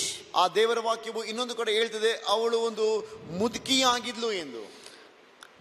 See, Luke 1:7 it says it was an advanced age, means 60 years and above. ಏಕೆಂದರೆ ಲೂಕ 1:7 ಹೇಳ್ತದೆ ಅಲ್ಲಿ 60 ವಯಸ್ಸಿಗಿಂತ ದಾಟಿದವಳಾಗಿದ್ಲು Elizabeth. Means 60 years and above. ಅಲ್ಲಿ 60 ವಯಸ್ಸಿಗಿಂತ ಮೇಲಾಗಿರುವವಳು. How great our God is. ಎಷ್ಟು ಅದ್ಭುತವನ್ನು ಮಾಡುವಂತ ದೇವರು ಆ ವಯಸ್ಸಿನಲ್ಲಿಯೂ ಗರ್ಭ ಧರಿಸುವುದಕ್ಕೆ ಆತನು ಶಕ್ತನಾಗಿದ್ದಾನೆ. Is anything impossible for God? ನಮ್ಮ ದೇವರಿಂದ ಅಸಾಧ್ಯವೂ ಒಂದುಂಟೋ? Is anything impossible? ನಮ್ಮ ದೇವರಿಂದ ಅಸಾಧ್ಯವೂ ಯಾವುದರ ಇದೆಯೋ? With God He's got all the power to give to you. ದೇವರು ತನಗಿರುವಂತಹ ಎಲ್ಲಾ ಶಕ್ತಿಗಳನ್ನು ಮೀರಿ ನಿಮಗೆ ಆಶ್ಚರ್ಯವನ್ನು ಉಂಟು ಮಾಡುವ ದೇವರಾಗಿದ್ದಾನೆ. Why God blessed her after 60? ಯಾಕೆ ದೇವರು ಆ ಎಲಿಸಬೆತಳಿಗೆ 60 ವಯಸ್ಸು ಆದ್ಮೇಲೆ ಆಶೀರ್ವಾದ ಮಾಡಬೇಕಾಗಿತ್ತು? She was highly favored, she and her husband Zacharias. ಅಲ್ಲಿ ಜಕರನಿಯು ಮತ್ತೆ ಅವಳು ದೇವರಲ್ಲಿ ಅವರು ಇಬ್ಬರು ಭಯಭಕ್ತಿ ಉಳ್ಳವರಾಗಿದ್ರು. They were upright in the sight of God. ದೇವರಿಗೆ ಇನ್ನೊಂದು ಮುಭಾಗವನ್ನು ಅವರು ದೇವರಿಗೆ ಭಯಭಕ್ತಿ ಉಳ್ಳವರಾಗಿ ಅವರು ತಮ್ಮನ್ನೇ ಅವರು ಪ್ರತ್ಯಕ್ಷಿಸಿಕೊಂಡಿದ್ರು. If you are upright in front of God, ನೀವು ದೇವರ ದೃಷ್ಟಿಯಲ್ಲಿ ನೀವು ಎಲ್ಲವರು ಯಥಾರ್ಥವುಳ್ಳವರಾಗಿರುವಾಗ, if you are righteous in front of God, ದೇವರ ಮುಂದೆ ನೀತಿವಂತರಾಗಿರುವಂತ ಸಮಯದಲ್ಲಿ, no matter when, God will do a miracle in your life. ಬೇರೆ ಯಾವ ಒಂದು ಮನುಷ್ಯನು ನಿಮಗೆ ಸಹಾಯ ಮಾಡೋದು ಬೇಡ, ದೇವರು ನಿಮಗೆ ಸಹಾಯ ಮಾಡಲಿದ್ದಾನೆ. So later the God gives, the best God gives to you. ದೇವರು ಒಂದು ಸಾಧಾರಣವಾಗಿರುವಂತಹ ಆಶೀರ್ವಾದ ಕೊಡೋದಿಲ್ಲ, ಉತ್ತಮವಾಗಿರುವಂತಹ ಆಶೀರ್ವಾದವನ್ನು ಕೊಡಲಿದ್ದಾನೆ. Not only a baby in the womb, every area I'm telling about. ನಾನು ಹೇಳ್ತಾ ಇರೋದು ಬರೀ ನಿಮ್ಮ ಗರ್ಭದಲ್ಲಿ ಮಗು ಮಾತ್ರವಲ್ಲ, ನಿಮ್ಮ ಜೀವನದಲ್ಲಿ ಅನೇಕ ಏರುಪೇರುಗಳನ್ನು ದೇವರು ಸರಿ ಮಾಡುವವನಾಗಿದ್ದಾನೆ. Many of you are waiting to build a house. ನಿಮಗೆ ಮನೆ ಇಲ್ಲದವರಿಗೆ ದೇವರು ಮನೆಯನ್ನು ಕೊಡುವವನಾಗಿದ್ದಾನೆ. To get a good salary, ನಿಮಗೆ ಒಳ್ಳೆ ಒಂದು ಸಂಬಳವನ್ನು ಸಿಗುವಂತೆ ಮಾರ್ಪಡಿಸ್ತಾನೆ. Financial breakthroughs, ನಿಮಗೆ ಇರುವಂತ ಆರ್ಥಿಕತೆ ಕೊರತೆಯನ್ನು ನೀಗಿಸ್ತಾನೆ. Spiritual breakthrough, ಆತ್ಮಿಕವಾಗಿರುವಂತ ಹೋರಾಟಗಳಲ್ಲಿ ನಿಮಗೆ ಒಂದು ಅಂತಿಮವನ್ನು ಕೊಡ್ತಾನೆ. To get married, ನಿಮಗೆ ಮದುವೆ ಆಗದಿದ್ದರೆ ಮದುವೆಯನ್ನು ಕೊಡುವವನಾಗಿದ್ದಾನೆ. Every area God will do a miracle to you. ಪ್ರತಿಯೊಬ್ಬರಿಗೂ ದೇವರು ಪ್ರತಿಯೊಂದು ಕಾರ್ಯಗಳಲ್ಲಿ ಜೀವನದಲ್ಲಿ ಅದ್ಭುತವನ್ನು ಮಾಡಲಿದ್ದಾನೆ. God with God all things are possible. ಯಾಕಂದ್ರೆ ನಮ್ಮ ದೇವರು ಆರಾಧನೆ ಮಾಡುವ ದೇವರು ಎಲ್ಲಾ ಆತನು ಅಸಾಧ್ಯವೂ ಒಂದು ಇಲ್ಲ. Mary is anointed when she was pregnant. She was full of Holy Spirit. ಮರಿಯಳು ಆ ಗರ್ಭಧರಿಸುವುದಕ್ಕೆ ಮುಂಚಿತವಾಗಿ ಅವಳು ದೇವರಿಂದ ಆಶೀರ್ವಾದವನ್ನು ಅನುಗ್ರಹವನ್ನು ಪವಿತ್ರಾತ್ಮ ಭರಿತವಾಗಿ ಹೊಂದಿಕೊಂಡಿದ್ಳು. So she was surrounded with the angels and she was filled with the Holy Spirit. That's what the word says. ದೇವರ ವಾಕ್ಯವು ಹೇಳ್ತಿದೆ ಅವಳು ದೇವದೂತರಿಂದಲೂ ದೇವರ ಅಭಿಷೇಕದಿಂದಲೂ ಪವಿತ್ರಾತ್ಮ ಭರಿತಳಾಗಿದ್ಳು ಎಂದು. Let me tell you, when John the Baptist was born, ಸ್ಥಾನಿಕನಾದ ಯೋಹಾನನು ಹುಟ್ಟಿದ ಮೇಲೆ God took me to the biblical days. ಅಲ್ಲಿ ಒಂದು ಆತ್ಮಿಕವಾಗಿ ಒಂದು ಸತ್ಯವೇದಕ್ಕೆ ಪರಿಯಾಗಿ ಆತನು ತೆಗೆದುಕೊಂಡು ಹೋದ ನಂತರ, and God showed me that how John the Baptist the naming ceremony was happening there. ಅಲ್ಲಿ ಸ್ಥಾನಿಕನಾದ ಯೋಹಾನನಿಗೆ ಯಾವ ರೀತಿಯಲ್ಲಿ ಆ ನೇಮಿಂಗ್ ಸೆರೆಮನಿ ಹುಟ್ಟುವಂತ ಆ ಒಂದು ಹೆಸರು ಕೊಡುವಂತ ಕಾರ್ಯಗಳು ಉಂಟಾಗ್ತವು. Because Zacharias was a priest, all of them were celebrating this occasion. ಜಕರನು ಯಾಜಕನಾಗಿದ್ದ, ಅವನ ಮಗುಗೆ ಬಂದಿದ್ದ ನಾಮಕರಣವಾಗುವಂತ ಸಮಯದಲ್ಲಿ ಎಷ್ಟರ ಮಟ್ಟಿಗೆ ಅದ್ದೂರಿಯಾಗಬೇಕಾಗಿತ್ತು. With lots of flowers and fruits and beautiful, the baby was wrapped fully. ಅನೇಕ ಹೂಗಳು ಮತ್ತೆ ಅನೇಕ ಹಣ್ಣು ಹಂಪಲಗಳು ಎಲ್ಲವೂ ಬಂದು ಸೇರಿತವು. So that is a wonderful thing. God took me and showed me that beautiful thing, how they enjoy, how the ceremony was going on. ಆ ಸಮಯದಲ್ಲಿ ಆ ನಾಮಕರಣ ದಿನದಲ್ಲಿ ಯಾವ ರೀತಿಯಲ್ಲಿ ಅದ್ದೂರಿಯಾಗಿ ಆ ಸಂದರ್ಭಗಳು ನಡೀತು ದೇವರನಿಗೆ ಆತ್ಮಿಕವಾಗಿ ಎಲ್ಲವನ್ನು ತೋರಿಸಿದ. What a mighty God our God is. ನಮ್ಮ ದೇವರು ಎಷ್ಟು ಆಶ್ಚರ್ಯವಾಗಿರುವಂತ ದೇವರಾಗಿದ್ದಾನೆ. And God also showed me Mary, Mother Mary. ದೇವರು ನನಗೆ ಆ ಯೇಸು ಕ್ರಿಸ್ತನ ತಾಯಿಯನ್ನು ಸಹ ತೋರಿಸಿದ್ರು. She is so beautiful. ತುಂಬಾ ಸುಂದರವಾಗಿರುವಂತ ತಾಯಿಯಾಗಿದ್ದಾಳೆ. She is so beautiful, means so beautiful she is. ಅದು ತುಂಬಾ ಸುಂದರ ಅಂದ್ರೆ ಅಷ್ಟು ಸುಂದರಿಯಾಗಿದ್ಲು. In a house she was sitting and she got up and she went. God took me and said, this is Mother Mary. ದೇವರಾತ್ಮನು ನನಗೆ ತೆಗೆದುಕೊಂಡು ಹೋಗಿ ಆ ಒಂದು ಕೋಣೆಯಲ್ಲಿ ಇರುವಂತ ಆ ಮರಿಯಳನ್ನು ನನಗೆ ತೋರಿಸಿದರು. All that house, that atmosphere, dress and things around, all this is those days biblical days things. ಆ ದಿನದಲ್ಲಿ ಇದ್ದಂತ ಆ ಒಂದು ಎಲ್ಲಾ ಕಾರ್ಯಗಳನ್ನು ದೇವದೂತನು ನನಗೆ ಆತ್ಮಿಕವಾಗಿ ಕೊಂಡೊಯ್ದು ಎಲ್ಲವನ್ನು ಅವರ ಮನೆ, ಅವರು ಇರುವಂತ ಕೋಣೆಗಳು ಎಲ್ಲವನ್ನು ತೋರಿಸಿದರು. Let's read Luke 2nd chapter 4th verse. ಲೂಕನು 2ನೇ ಅಧ್ಯಾಯ 4ನೇ ವಾಕ್ಯವನ್ನು ನೋಡ್ರಿ. So Joseph also went up from the town of Nazareth in Galilee to Judah to Bethlehem. ಯೋಸೇಫನು ಸಹ ತಾನು ದಾವೀದನ ಮನೆತನದವನಾದನು, ಗೋತ್ರದವನು ಆಗಿದ್ದರಿಂದ ಹೆಸರು ಬರೆಸಿಕೊಳ್ಳುವುದಕ್ಕಾಗಿ ತನಗೆ ನಿಶ್ಚಿತವಾದಂತಹ ಮರಿಯಳ ಸಂಗಡ ಗಲಿಲಾಯ ಸೀಮೆಗೆ ನಜರೇತ್ ಎಂಬ ಊರಿಗೆ ಹೊರಟನು. The town of David, because he belongs to the line of David, he went there to register with Mary, who was pledged to be married to him and was expecting a child. While they were there, the time came for baby to be born, and she gave birth to her, and for the firstborn son, she wrapped him in the cloth and placed him in the manger, because there was no rooms for them in the inn. ಯೂದಾಯದಲ್ಲಿರುವಂತಹ Bethlehem ಎಂಬ ದಾವೀದನ ಊರಿಗೆ ಹೋದರು. ಆಗ ಮರಿಯಳು ಪೂರ್ಣ ಗರ್ಭಿಣಿಯಾಗಿದ್ದಳು. ಅವರು ಅಲ್ಲಿದ್ದಾಗ ಆಕೆಗೆ ದಿನ ತುಂಬಿತು. ಆಕೆ ತನ್ನ ಚೊಚ್ಚಲ ಮಗುವನ್ನು ಹೆತ್ತು ಬಟ್ಟೆಯಲ್ಲಿ ಸುತ್ತಿ ಛತ್ರದಲ್ಲಿ ಅವರಿಗೆ ಸ್ಥಳವಿಲ್ಲದ ಕಾರಣ ಅವನನ್ನು ಗೋದಲಿಯಲ್ಲಿ ಮಲಗಿಸಿದಳು. So Joseph was in the generation of David. ಯೋಸೇಫನು ಮುಂದಿನ ದಾವೀದನ ವಂಶದಲ್ಲಿ ಹುಟ್ಟಿದವನು. And Elizabeth was the descendant of Aaron. ಏರೇನನ ವಂಶದವಳು ಮರಿಯಳು. And Zacharias was a priesthood generation. ಆದರೆ ಜಕರಿಯನು ಸ್ಥಾನಿಕನಾದ ಯೋಹಾನನ ತಂದೆ ಜಕರಿಯನು ಅವನು ಯಾಜಕ ವಂಶದವನು. Our God is a powerful God. ನಮ್ಮ ದೇವರು ಬಲ ಅತಿಶಯವಾಗಿರುವಂತ ದೇವರಾಗಿದ್ದಾನೆ. First thing, the angels came and angels came and appeared for the shepherds first. ಮೊದಲು ದೇವದೂತರು ಬಂದಿದ್ದರಲ್ಲಿ ಕುರುಬರಿಗೆ ಅವರು ಕಾಣಿಸಿಕೊಂಡರು. First they appeared to the ಮೊದಲು ಯಾರಿಗೆ ಅವರು ಕಾಣಿಸಿಕೊಂಡ್ರು ಅಂದ್ರೆ ಕುರುಬರಿಗೆ ಕಾಣಿಸಿಕೊಂಡ್ರು. So let's see, before that, see from Nazareth, ನಾವು ಅದಕ್ಕಿಂತ ಮುಂಚಿತವಾಗಿ ನಜರೇತ್ ಎಂಬ ಪಟ್ಟಣದಲ್ಲಿ to Bethlehem, ಆ ಬೆತ್ಲೆಹೇಮ್ ವರೆಗೂ Mary and Joseph went. ಅಲ್ಲಿ ಮರಿಯಳು ಮತ್ತೆ ಯೋಸೇಫರು ಹೋಗ್ತಾರೆ. She was full of pregnant. ಅವಳು ದಿನ ತುಂಬಿದವಳಾಗಿದ್ಲು. 158 kilometers. 150 ಕಿಲೋಮೀಟರ್ ದೂರ. No bus, no any push cart or something, only the mules. ಅಲ್ಲಿ ಯಾವ ಬಸ್ ಚಲನವಲನಗಳು ಇರಲಿಲ್ಲ, ಕತ್ತೆ ಬಿಟ್ರೆ ಬೇರೆ ಯಾವ ಒಂದು ಪ್ರಾಣಿನೂ ಇರಲಿಲ್ಲ. So imagine how they would have gone there. ಎಷ್ಟರ ಮಟ್ಟಿಗೆ ಕಠಿಣವಾದಂತಹ ಪರಿಸ್ಥಿತಿಯಲ್ಲಿ ಆ ಒಂದು ಗರ್ಭ ವೇದನೆ ಇರುವಂತಹ ಗರ್ಭಿಣಿ ತೆಗೆದುಕೊಂಡು ಹೋಗಿರಬಹುದು. But where she went for the to that place which belongs to the city of David. ದಾವೀದನದ ಆ ಒಂದು ನಗರಕ್ಕೆ ಅವರು ಕರೆದುಕೊಂಡು ಹೋಗುವಂತ ಆ ಸ್ಥಳ. They too went to register the census. ಅಲ್ಲಿ ಹೋಗಿ ಅವರಿಗೆ ಆ ಒಂದು ಹೆಸರು ಬರೆಸಿಕೊಳ್ಳುವುದಕ್ಕಾಗಿ ಹೋಗುವಂತ ಸಮಯದಲ್ಲಿ that's the place that Jesus was born. ಆ ಸ್ಥಳದಲ್ಲಿ ಅಲ್ಲಿ ಯೇಸುವಿಗೆ ಗರ್ಭವನ್ನು ಆ ಮಗುವನ್ನು ಏರಿದ್ಲು. Not in a palace.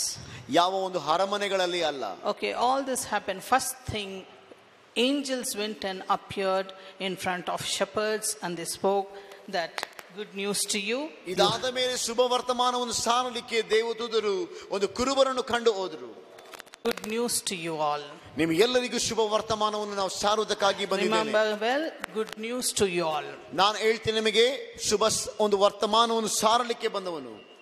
Okay, so good news of great joy that will be for all the people. ಅಲ್ಲಿ ಕರ್ತನ ದೂತನು ಬಂದು ಅವರ ಎದುರಲ್ಲಿ ನಿಂತನು, ನಿಮಗೆ ಆ ಶುಭ ವರ್ತಮಾನವನ್ನು ಮಾತ್ರವಲ್ಲದೆ ಎಲ್ಲರಿಗೂ ಸಾರುವುದಕ್ಕಾಗಿ ಕೇಳಿರಿ ಎಂದು ಹೇಳಿದನು. Today in the town of David a savior is born to you. He is Christ the Lord.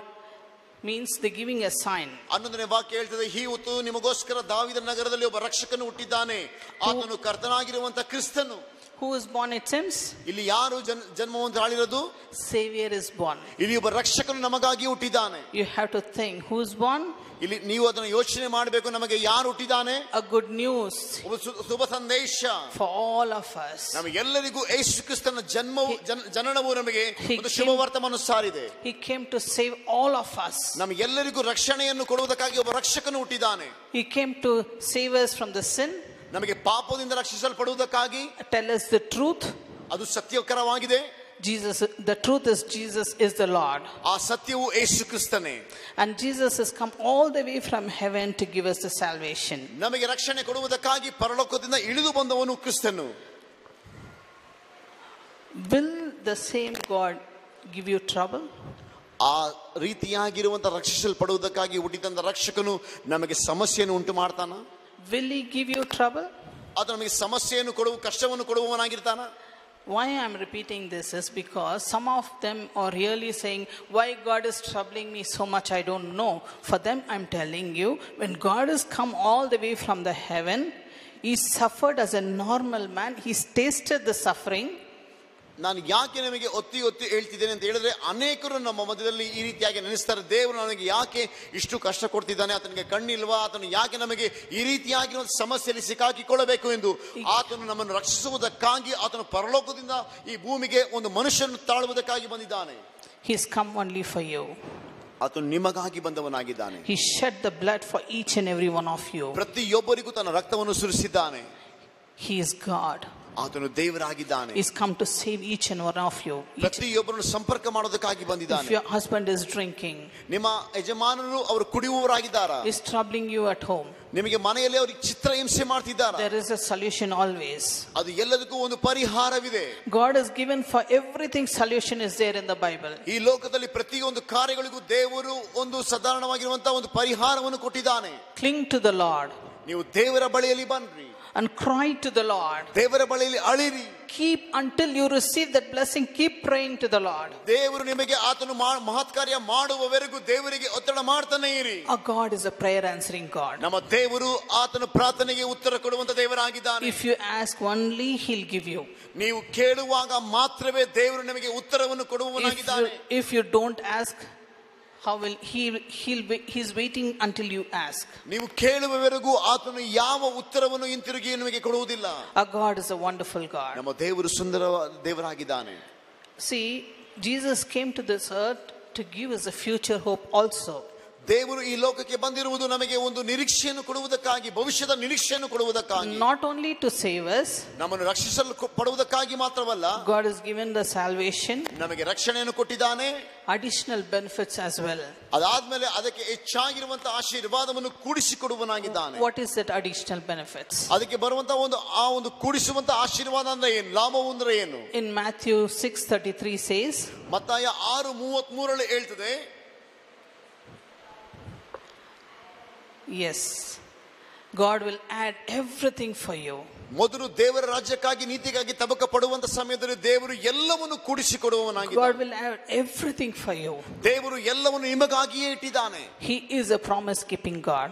ಆತನು ತನ್ನ ವಾಗ್ದಾನವನ್ನು ನೆರವೇರಿಸುವ ದೇವರಾಗಿದ್ದಾನೆ. Every word has power. ಪ್ರತಿಯೊಂದು ದೇವರ ವಾಕ್ಯದಲ್ಲಿ ಒಂದು ವಾಕ್ಯಕ್ಕೆ ಬಲವಿದೆ. It is not written simply. Every word has power. ಇಲ್ಲಿ ಬರೆಯಲ್ಪಟ್ಟಿರುವುದು ಸಾಧಾರಣವಾಗಿ ಲಿಪಿಯಾಗಿರುವಂತಹ ಕಾರ್ಯಗಳು ಅಲ್ಲ, ಬರೆದಿರುವಂತದ್ದು ಜೀವಕರವಾಗಿರುವಂತಹ ಒಂದು ವಾಕ್ಯವಾಗಿದೆ. In our day to day life we are saying this. ನಾವು ಪ್ರತಿಯೊಂದು ದಿನದಲ್ಲಿ ಇದನ್ನು ಅಭ್ಯಾಸ ಮಾಡ್ಕೋಬೇಕು. We are seeing every day what's happening in the life. The word gives life. ಯಾಕೆಂದ್ರೆ ಪ್ರತಿಯೊಂದು ದಿನದಲ್ಲಿ ನಾವು ನೋಡ್ತೇವೆ ದೇವರ ವಾಕ್ಯವು ಸಜೀವವಾಗಿರುವಂತಹ ವಾಕ್ಯವಾಗಿದೆ. In John 1:29, ಯೋಹಾನ 1:29 ಹೇಳ್ತದೆ, the next day John saw Jesus coming towards him and said, look, the Lamb of God who is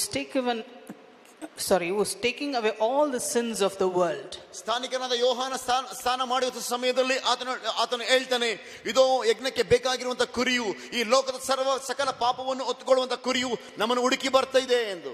What a mighty God we have. ಎಷ್ಟು ಸುಂದರವಾಗಿರುವ ದೇವರು ನಮ್ಮ ದೇವರಾಗಿದ್ದಾನೆ. See, when angels appears to the shepherds, ದೇವದೂತರು ಆ ಕುರುಬರೊಟ್ಟಿಗೆ ಬಂದು ಅವರು ಸಂದೇಶವನ್ನು ಸಾರುವಂತ ಸಮಯದಲ್ಲಿ they believed what shepherds said. ಅಲ್ಲಿ ಅನೇಕ ಒಂದು ಕುರುಬರು ಅದನ್ನು the shepherds believe what angels said. ಅಲ್ಲಿ ಆ ಹೇಳಿದಂತ ಎಲ್ಲಾ ಒಂದು ದೇವದೂತರ ಒಂದು ಕಾರ್ಯಗಳನ್ನು ಕುರುಬರು ಕೇಳಿದ್ರು. And they went to see the baby. ಅದನ್ನು ಕೇಳಿಸಿಕೊಂಡಾದ್ಮೇಲೆ ಅವರು ಮಗುವನ್ನು ನೋಡೋದಕ್ಕಾಗಿ ಹೋದ್ರು. Next thing we all see the wise men's. ಅದಾದ್ಮೇಲೆ ನಾವು ನೋಡ್ತೀವಿ ಜೋಯಿಷರು ಬಂದ್ರು ಎಂದು. They see the stars. ಅವರು ಆ ನಕ್ಷತ್ರಗಳನ್ನು ನೋಡಿ ಬಂದ್ರು. Wisdom speaks to them, so they see the stars. Somewhere the king is born, so we have to go to see him. ಆ ದಿನದಲ್ಲಿ ನಕ್ಷತ್ರಗಳು ಹುಟ್ಟಿದ ಸ್ಥಳದಲ್ಲಿ ಮಹಾ ವ್ಯಕ್ತಿಗಳು ಹುಟ್ಟಿದ್ದಾರೆ ಎಂಬುವಂತ ಚಿಹ್ನೆಗಳನ್ನು ನೋಡಿ ಆ ಜೋಯಿಷರು ಬರುವುದನ್ನು ನೋಡ್ತೇವೆ. This is how God is for everyone. ಈ ರೀತಿಯಾಗಿ ಪ್ರತಿಯೊಬ್ಬರಿಗೂ ದೇವರು ತನ್ನದೇ ಆದಂತಹ ಒಂದು ಚಿಹ್ನೆಯನ್ನು ಕೊಟ್ಟು ತೋರಿಸುವವನಾಗಿದ್ದಾನೆ. They went and gave gold, incense and the myrrh. ಅಲ್ಲಿ ಆ ಮೂರು ಒಂದು ಕಾರ್ಯಗಳನ್ನು ದೇವರು ಅಲ್ಲಿರುವಂತಹ ಬಹುಮಾನಗಳನ್ನು ಆ ಕ್ರಿಸ್ತನಿಗೆ ಕೊಡ್ತಾರೆ. The wise men were also rich. ಅಲ್ಲಿ ಇರುವಂತಹ ಆ ಒಂದು ಯಾಜಕರು, ಅಲ್ಲಿರುವಂತಹ ಜೋಯಿಷರು ಅವರು ಹಣವಂತರಾಗಿದ್ರು. Who's tending the flocks is the shepherds.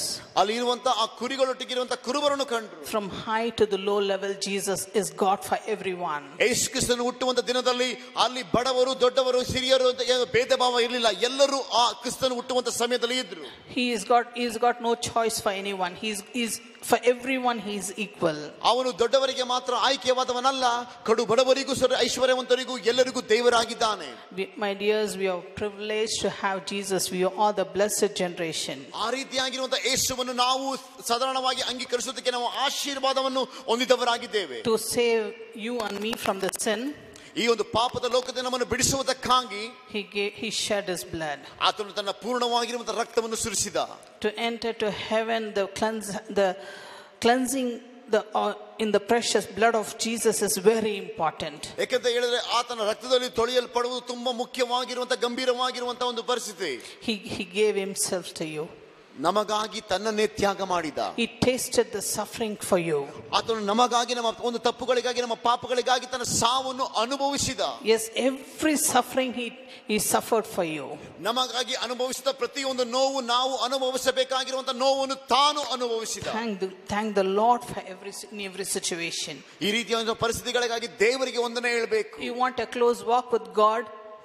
Be a worshipper of Jesus. ಇದಕ್ಕಾಗಿ ನಮ್ಮ ಪಾಪಗಳನ್ನು ಹೊರುವಂತ ಕರ್ತನಿಗೆ ನಾವು ಆತನ ಒಟ್ಟಿಗೆ ಅನ್ಯೂನವಾಗಿ ನಾವು ನಡಿಬೇಕು. One day you worship, 2 days you worship, 3rd day you're not worshiping. ತಿಂಗಳಲ್ಲಿ ಒಂದು ದಿನ ಆರಾಧನೆ, ವಾರಕ್ಕೆ ನಾವು ಭಾನುವಾರ ಮಾತ್ರ ಆರಾಧನೆ ಮಾಡಿ ಸೋಮವಾರ ಶನಿವಾರವರೆಗೂ ಮರೆಯುವುದು ಬೇಕಾಗಿಲ್ಲ. Please, as I tell you all, as you all recharge every day the mobile, recharge yourself by praying. ಪ್ರತಿದಿನ ನಮ್ಮ ಮೊಬೈಲ್ ಅನ್ನು ಯಾವ ರೀತಿ ನಾವು ರೀಚಾರ್ಜ್ ಮಾಡ್ತೀವೋ ಅದರಂತೆ ಕ್ರಿಸ್ತನಲ್ಲಿ ದೇವರ ವಾಕ್ಯದಲ್ಲಿ ನಮ್ಮನ್ನು ಚಾರ್ಜ್ ಮಾಡ್ತಾನೆ ಇರಬೇಕು. And read the word. ಆ ದೇವರ ವಾಕ್ಯದಲ್ಲಿ ನಾವು ಧ್ಯಾನ ಮಾಡುವವರಾಗಿರಬೇಕು. You will be charged. ಪ್ರತಿ ದಿನವೂ ನಾವು ಆ ರೀತಿಯಾಗಿ ವಾಕ್ಯವನ್ನು ಓದುವಾಗ ನಾವು ದೇಹದಲ್ಲಿಯೂ ಆತ್ಮದಲ್ಲಿಯೂ ಬಲವನ್ನು ಹೊಂದುತ್ತೇವೆ. You will be equipped. ನೀವು ಬಲವನ್ನು ಹೊಂದುವವರಾಗಿರ್ತೀವಿ. The resurrection Christ is still alive. ಪುನರುತ್ಥಾನ ಶಕ್ತಿಯ ಕ್ರಿಸ್ತನು ಇನ್ನೂ ಜೀವವಾಗಿ ನಿಮ್ಮಲ್ಲಿ ಇರುವವನಾಗಿದ್ದಾನೆ. Our God is forgiveness. ನಮ್ಮ ದೇವರು ಆತನು ಕ್ಷಮಾಪಣೆ ಮಾಡುವಂತ ಕ್ಷಮಿಸುವಂತ ದೇವರಾಗಿದ್ದಾನೆ. Some of them they're telling, sister, I sinned, how to go back to God, I'm feeling so shy to go to God. ಕೆಲವರು ಈ ರೀತಿಯಾಗಿ ನೆನೆಸ್ತೀವಿ, ನಾವು ಪಾಪ ಮಾಡಿದೀನಿ, ನನ್ನ ಪಾಪವು ಕ್ಷಮಾಪಣೆ ಇಲ್ಲದಿರುವಂತ ಪಾಪ, ನಾನು ಮತ್ತೆ ಹಿಂತಿರುಗಿ ನಾವು ದೇವರ ಬಳಿಗೆ ಯಾವ ರೀತಿಯಲ್ಲಿ ಮುಖ ಎತ್ತು ಹೋಗುವುದು? No choice. ನಮಗೆ ಆಯ್ಕೆನೇ ಇಲ್ಲ. Whatever it is we have to go to God. ನಾವು ಏನೇ ತಪ್ಪು ಮಾಡಿದ್ರು ದೇವರ ಬಳಿಗೆ ಹೋಗುವುದಕ್ಕೆ ನಮಗೆ ಒಂದು ಅವಕಾಶ ಉಂಟು. Because of the blood of Jesus we are righteous and upright in everything. ಯೇಸು ಕ್ರಿಸ್ತನ ಸುರಿಸಲ್ಪಟ್ಟಿರುವಂತ ಆ ಒಂದು ರಕ್ತ ನಮ್ಮನ್ನು ಸಕಲ ಪಾಪಗಳಿಂದ ಕ್ಷಮಿಸಲ್ಪಡುವಂತ ರಕ್ತವಾಗಿದೆ. To go to heaven we should know Jesus Christ. ನಾವು ಪರಲೋಕ ರಾಜ್ಯಕ್ಕೆ ಹೋಗಬೇಕಾದ್ರೆ ಮೊದಲು ಈ ಭೂಲೋಕದಲ್ಲಿ ಯೇಸು ಕ್ರಿಸ್ತನು ಯಾರು, ಆತನ ಮಹತ್ವವೇನು ಎಂಬುದು ತಿಳುವಳಿಕೆ ನಮಗೆ ಇರಬೇಕು. And the close relationship with Jesus Christ. ದೇವರೊಟ್ಟಿಗೆ ನಿಕಟವಾದ ಸಂಬಂಧ, ನಮಗೆ ಸಂಪರ್ಕ ಇರಬೇಕು. He is the way, the truth and the life. ಆತನೇ ಮಾರ್ಗವು ಸತ್ಯವೂ ಜೀವವೂ ಆಗಿರುವ ಆತನು. And also you should learn to forgive. ನಾವು ಇನ್ನೊಬ್ಬರನ್ನು ಕ್ಷಮಿಸುವಂತ ಹೃದಯವುಳ್ಳವರಾಗಿರಬೇಕು. Learn to forgive. ನಾವು ಕ್ಷಮಾಪಣೆ ಮಾಡುವುದನ್ನು ಕಲಿಬೇಕು. Jesus is the Lord. ದೇವರು ಕರ್ತನಾಗಿದ್ದಾನೆ. God loves you. ಯೇಸು ಕ್ರಿಸ್ತನು ನಿಮ್ಮನ್ನು ಪ್ರೀತಿ ಮಾಡುವನಾಗಿದ್ದಾನೆ. See, we all say the Lord's Prayer.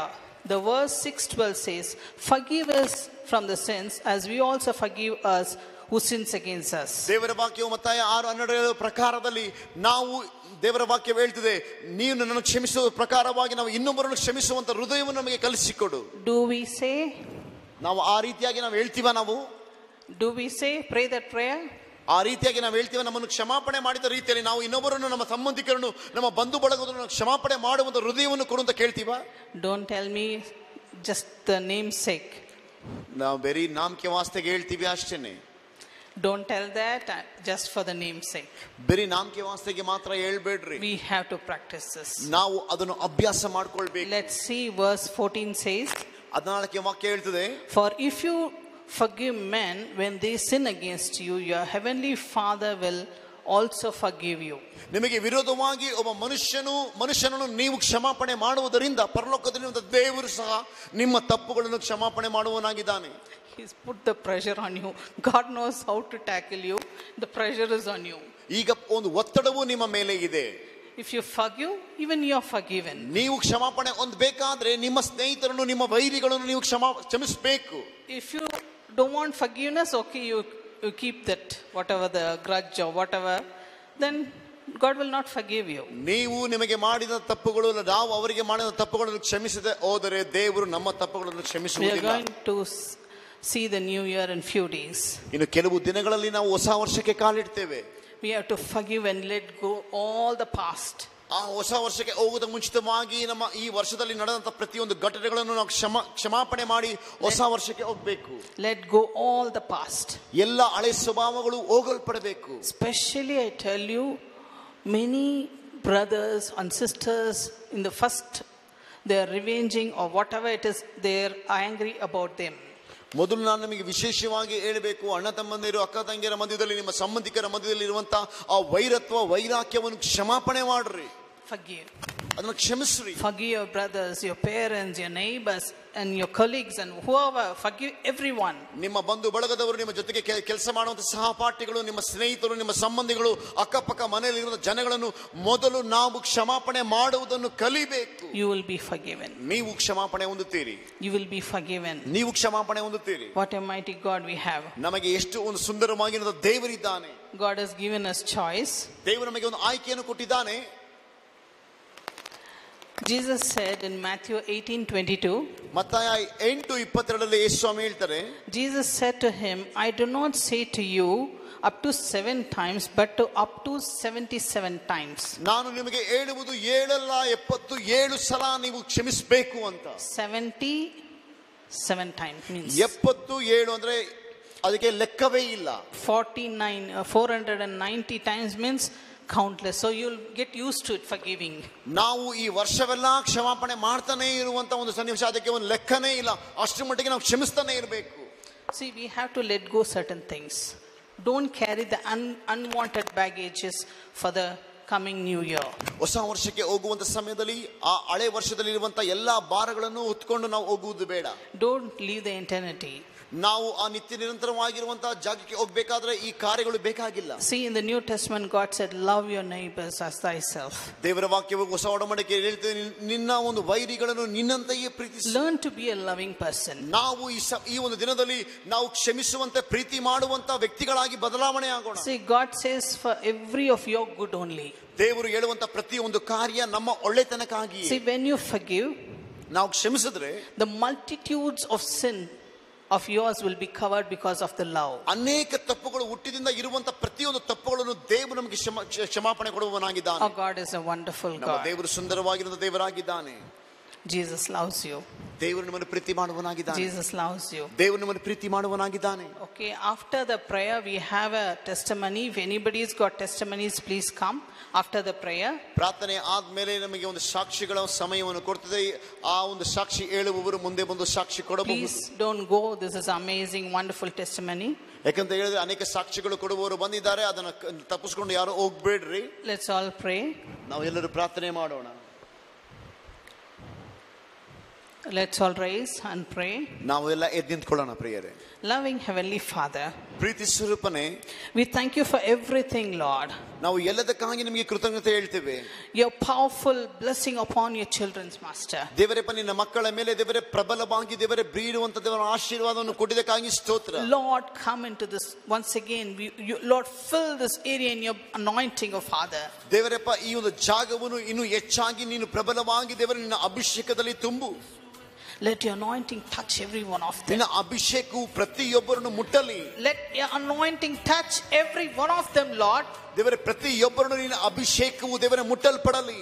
Save everyone. ಎಲ್ಲರೂ ಹೇಳ್ರಿ. Let the light of yours keep burning on everyone. Yesappa ನಿನ್ನ ಅಭಿಷೇಕವು ನನ್ನನ್ನು ಮುಟ್ಟಲಿ ಎಂದು ಕೇಳ್ರಿ ಬಾಯಿ ತೆಗೆದು. This joyful Christmas time, let them receive you more of you, God. ದೇವರೇ ಈ ಕ್ರಿಸ್ಮಸ್ ದಿನದಲ್ಲಿ ದೇವರೇ ನಿನ್ನ ಪ್ರೀತಿಯನ್ನು ಪೂರ್ಣವಾಗಿ ಪಡೆದುಕೊಳ್ಳಬೇಕು. Let them receive more of you.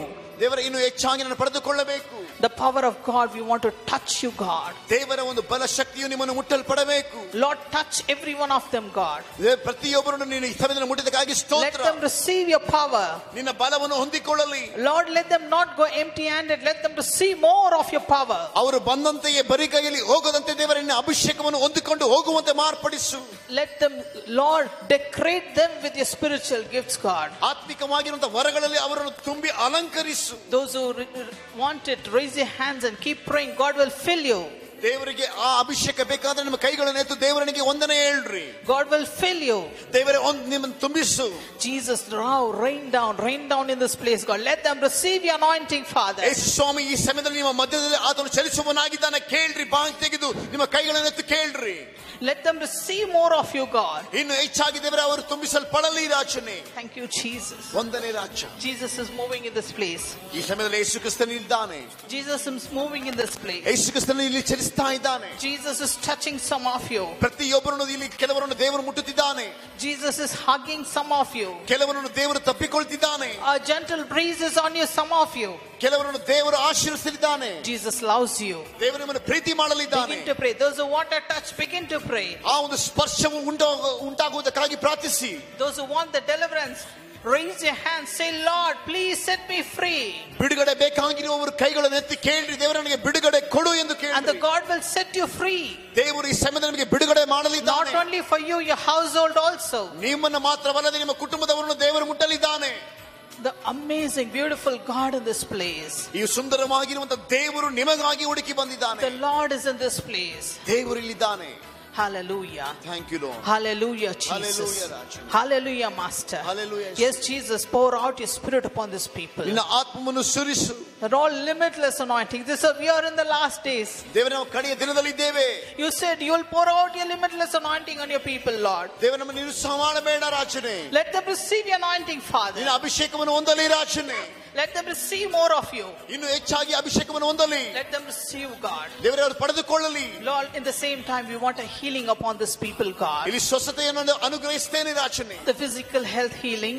ಅವ್ರ ಶರೀರವಾಗಿರುವಂತಹ ಕಾರ್ಯಗಳು ಹೊಂದಲಿ ರಾಜನೇ. Mentally healing, Lord. Spiritually healing. ಆತ್ಮಿಕವಾಗಿಯೂ ಶಾರೀರಿಕವಾಗಿರುವಂತಹ ಸ್ವಸ್ಥತೆಯನ್ನು ಹೊಂದಲಿ ರಾಜನೇ. Lord Jesus, meet the financial needs, God. ಅವರಿಗೆ ಬೇಕಾಗಿರುವಂತಹ ಆರ್ಥಿಕತೆ ಕಾರ್ಯಗಳನ್ನು ಒದಗಿಸು. Those who are waiting for money, Lord, give us some money to celebrate the Christmas, to buy some clothing and also, Lord, meet their needs, we pray, God. ಈ Christmas ಹಬ್ಬಕ್ಕಾಗಿ ಸಾಲ ಮಾಡದೆ ರಾಜನೇ, ಅವರು ನಿನ್ನ ಅಪೇಕ್ಷೆ ಹೊಂದಲಿ, ಅವರಿಗೆ ಸಹಾಯ ಮಾಡು ರಾಜನೇ. Meet their needs, God, we pray. ಅವರಿಗೆ ಬೇಕಾಗಿರುವಂತಹ ಅಗತ್ಯತೆಗಳನ್ನು ನೀನು ಪೂರೈಸು. Supernaturally meet their needs, God. ಆಶ್ಚರ್ಯಕರವಾಗಿರುವಂತಹ ಅವರ ಅಗತ್ಯತೆಗಳನ್ನು ಪೂರೈಸು. A wonderful God. ವಂದನೆ ರಾಜನೇ. What a mighty God you are. ವಂದನೆ ಅದ್ಭುತ ದೇವರು. Hallelujah, Jesus. Hallelujah, Raja. Hallelujah, Master. Hallelujah, Raja. Hallelujah. Hallelujah. The glory of the Lord is descending upon this people. ದೇವರ ಮಹಿಮೆ ಪ್ರತಿಯೊಬ್ಬರ ಮೇಲೆ ಆವರಿಸಲಿದೆ. The love of God, it's packed in this place. You can feel that so pleasant, and the love of God is in this place. ದೇವರ ಪ್ರೀತಿ ಪ್ರತಿಯೊಬ್ಬರ ಮೇಲೆ ಆವರಿಸಿದ ಅನುಭವಿಸ್ರಿ. Lord, take away angry on somebody this in their hearts. Lord, take away the anxiety, the grudges in their hearts and minds, God. ಪ್ರತಿಯೊಬ್ಬರ ಹೃದಯದಲ್ಲಿರುವಂತಹ ವೈರಾಗ್ಯ, ವೈರತ್ವ, ಕಹಿಯಾದ ಭಾವನೆಗಳು ಎಲ್ಲವನ್ನು ಯೇಸುವಿನ ನಾಮದಲ್ಲಿ ತೆಗೆದುಹಾಕು. According to your commandments, give them the love, Father. Devarappa ನಿನ್ನ ವಾಗ್ದಾನದ ಪ್ರಕಾರವಾಗಿ ಅವರಿಗೆ ಪ್ರೀತಿಯನ್ನು ಕೊಡು. Give them their love. ಪ್ರೀತಿಯನ್ನು ಕೊಡು. Give them your love, God. ದೇವರೇ ಪ್ರೀತಿಯನ್ನು ಕೊಡು. Let them be filled in the love of God. ದೇವರೇ ನಿನ್ನಲ್ಲಿ ದೇವರ ಪ್ರೀತಿಯಲ್ಲಿ ಪೂರ್ಣವಾಗಿ ತುಂಬಲ್ಪಡಲಿ. Lord, those who are waiting for the breakthroughs, give them the breakthroughs, Father. Devarappa ಒಂದು ಅಂತಕ್ಕಾಗಿ ದೇವರ ಪ್ರಾರ್ಥನೆ ಮಾಡುವವರಿಗೆ ಜಯವನ್ನು ಕೊಡು Lord, ರಾಜನೇ. those who are waiting for the marriages, Lord, let it take place soon.